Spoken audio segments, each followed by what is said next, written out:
Hi, today I'll share some very important facts about CGM. CGM means a continuous glucose monitor.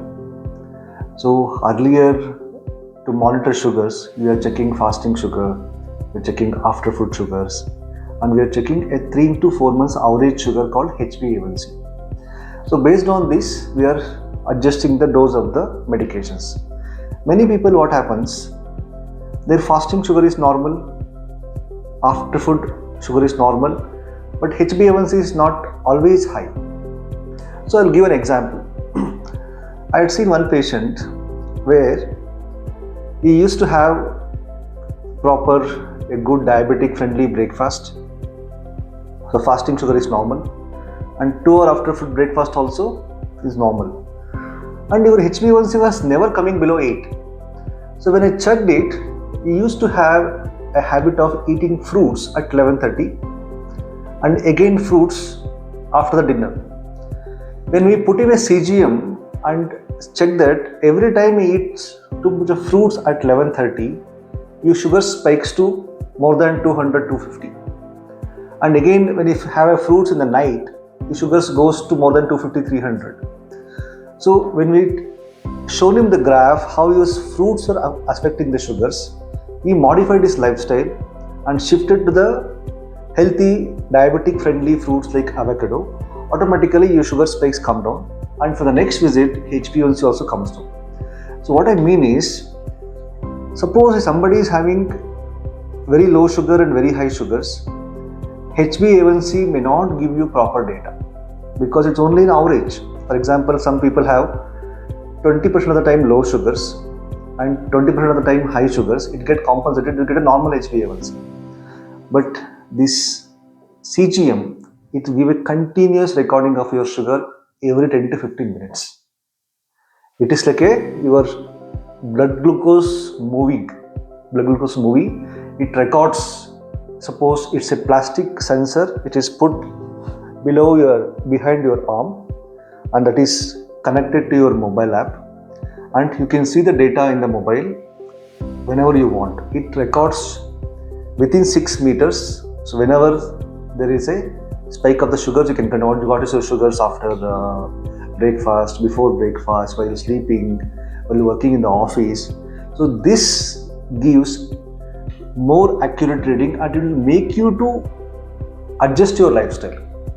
So continuous glucose monitoring is a kind of a good breakthrough in diabetes management, because compared to the conventional HbA1c, which gives only the average, here we see the sugar variability continuously.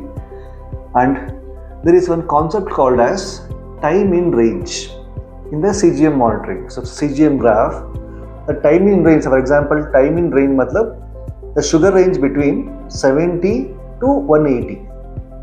If your sugar varies between 70 to 180, at least more than 70% of the times, that means your sugars is under control. And your sugar, when the sugar goes low, when the sugar goes high, all this can be modified on this one. So lastly, CGM, the continuous glucose monitor, can be used type 2 diabetes, and it is very useful in type 1 diabetes, because in the type 1 diabetic, where people are dependent too much of high dose of insulin, the sugar fluctuations are common. And also in a pregnancy induced diabetes, they are called gestational diabetes. See, compared to the normal adult diabetics, in a pregnancy induced diabetes, we have to have a very strict blood sugar control compared to the normal diabetics. So when we have a pregnant woman with a diabetes where the CGM device, we can monitor her sugars very easily. Otherwise, what happens, every time pricking fasting post breakfast, pricking pre-lunch post lunch, pricking pre-dinner post dinner, it can avoid the multiple pricks. And this variation in the graph helps you to adjust the dose of insulins, tablets, and also make sure to adjust your diet also. So in this way, it is useful for all kind of diabetes. And the time in range and glucose variability, target range, most of this can be accurately measured through CGM. And one more fact is, CGM is not only useful for a diabetic people, It can also be used for a non-diabetic people. For example, some people says, doctor, I have a family history of diabetes. My mother whole family is diabetic. I have high chance of getting diabetes. Such people can use CGM and see their variability. So what food is increasing their blood sugars? What is my sugar after having upma? What is my sugar after having egg omelette? What's my sugar after having so and so food? So whichever the food is spiking the sugars more, you better to reduce the quantity and avoid such foods. So when having a strong tendency to have a family history like this, CGM give a clarity to prevent this diabetes. So one of the very important preventive tools, not only for diabetics and also for a non-diabetic people who are at high risk. In this way, CGM is one of the good breakthrough, and we must use this more frequently. The only limitations of the CGM is CGM measures blood in the interstitial fluid, not in the blood. There is a lag time, and presently available CGMs are each sensor comes for 15 days. So it costs around 4 to 5K for 15 days. So spending around 4,000 every 15 days is a costly effort for many people.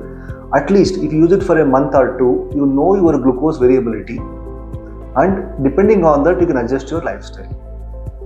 Only for some people like a type 1 diabetic and people having high insulin level, high insulin doses, who have a lot of fluctuation, can use for a very long time continuously.